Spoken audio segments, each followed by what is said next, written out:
High বন্ধুরা, আসসালামু আলাইকুম। জাস্ট কিছুক্ষণ আগে একটু ভুলের কারণে সার্জন হাতে ধরা খাইছিলাম। ভুলটা বলতে আসলে এমনি জাস্ট তারা রেগুলার চেকের জন্য গাবতলির মোড়ে আমাকে একটু সাইডে দাঁড় করায়। তো আমার যে মিস্টেকটা হয়েছে, আজকে আমি ভুলবশত আমার ব্যাগ চেঞ্জ করে ব্যাগটা থুয়ে আসছি। যে ব্যাগের ভিতরে আমার মানে গাড়ির তো এখন স্মার্ট কার্ড আসে না, গাড়ির যে মূল কাগজটা সেটা রেখে আসছি, বাট ট্যাক্স টোকেন লাইসেন্স সাথে ছিল। পরে সার্জনকে বুঝাই বললি যে আসলে জিনিসটা একটা মিস্টেক হয়ে গেছে। দেন সার্জন ভাই ভালো ছিল, নামটা ভুলে গেছি। সার্জন ভাই পরে বললো যে ঠিক আছে, আপনি এক কাজ করেন, গাড়ি কাগজটা আপনি অনলাইনে আনেন। পরে আমি বাসা থেকে হোয়াটসঅ্যাপে কাগজটা এনে ছবিটা দেখাই, দেন ছেড়ে দেয়। থ্যাঙ্কস সার্জন ভাইকে সহায়তা করার জন্য। আসলে তারা চাইলে আমাকে মামলা দিতে পারতো, কিন্তু তারা আমাকে অনেক আমার কথাটা বুঝতে পারছে। যাই হোক, আসলে তাদের সাথে বিনয়ের সাথে কথা বললে তারাও বুঝে। আমি একটু বিনয়ের সাথে বুঝে বললাম যে আসলে এটা অ্যাক্সিডেন্টলি হয়ে গেছে।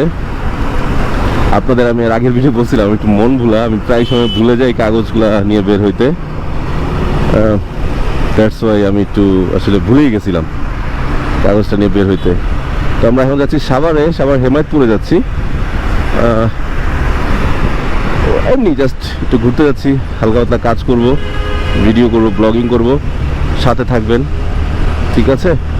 তো এইটুকুই শেয়ার করার জন্য আসলে আজকে ভিডিওটি করা, যে প্রায় 10-12 হাজার টাকার নাকি মামলা হয়, অথবা রেকার বিল হয়তো মিনিমাম 1000-1200 টাকা। তো যাই হোক, অল্পের জন্য বেঁচে যাওয়া। আসলে সার্জনদেরও দোষ দিয়ে লাভ নাই, তারা যথেষ্ট সহায়ক। আমরাই সাধারণত একটু পোদ্দারি করি, রাফ চালাইলে টুয়া করে। আর আমি আসলে দেখলাম যে একটা বিড়ম্বনা অবশ্যই পড়তে হয়, সেটা হলো যদি আমরা যারা ব্লগিং ক্যামেরা ইউজ করি, ক্যামেরা দেখলেই একটু সাইডে দাঁড় করায়। ক্যামেরা যদি না থাকতো, আমার বিশ্বাস অন্তত আমি যেভাবে চালাই, আমাকে কখনো সার্জন কখনো সিগন্যাল দেয় না। ক্যামেরা না থাকলে আমাকে আজকে হয়তো হতে পারতো, থামাইতো না। তো যাই হোক, অবশেষে মামলা থেকে বাঁচছে, এটা একটা মানে গ্রেট নিউজ। আর সেকেন্ড নিউজটা হলো যে যাই হোক, এখন যাচ্ছি শান্তি মতো। আশা করি ইনশাল্লাহ আজকে যেন আর সারাদিন কোনো প্রকার বিড়ম্বনায় পড়তে না হয়, এটাই চাওয়া। সবাই ভালো থাকবেন, সুস্থ থাকবেন, আল্লাহর কাছে এই দোয়া করি।